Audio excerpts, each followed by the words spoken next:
আমি যে ধরনের কাজ করি, ওয়েব ডিজাইনার বা এই টাইপের যেসব কাজ, অফিসিয়াল এইসব কাজ করলে একটা সুবিধা হচ্ছে সপ্তাহে মাত্র 5 দিন কাজ, শনি আর রবিবারে ছুটি সব সময়। এছাড়া গভর্নমেন্টের যত ছুটি আছে, সরকারি ছুটি যতগুলো আছে, পাসকোয়া এবং অন্যান্য যেসব ছুটি আছে, যেমন কালকে ছিল হচ্ছে 1লা মে, তো এরকম যত ছুটি আছে সবগুলো ছুটি এর ভিতরে ইনক্লুডেড থাকে। আমাদের স্যালারি ঠিক হয় আর কি, যে এটা হচ্ছে ফিক্সড। এমন না যে আমি একদিন কাজ করি না বা ঘন্টা হিসাবে যেমন সবাই কাজ করে, আমাদের এরকম না। আমাদের হচ্ছে ফিক্সড মান্থলি যে স্যালারিটা আসবেই।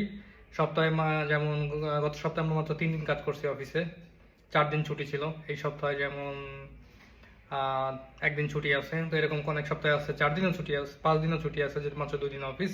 এগুলো কোনো ম্যাটার করে না, আমাদের স্যালারি যেটা ফিক্স থাকে সেটা ফিক্সই থাকে। তো এর জন্য অফিসিয়াল যেসব কাজ আছে বা ফাব্রিকাতে বা বিভিন্ন সবগুলো কাজগুলো আছে, এগুলো হচ্ছে অনেক মজার কাজ, কারণ এখানে হচ্ছে ছুটি বেশি।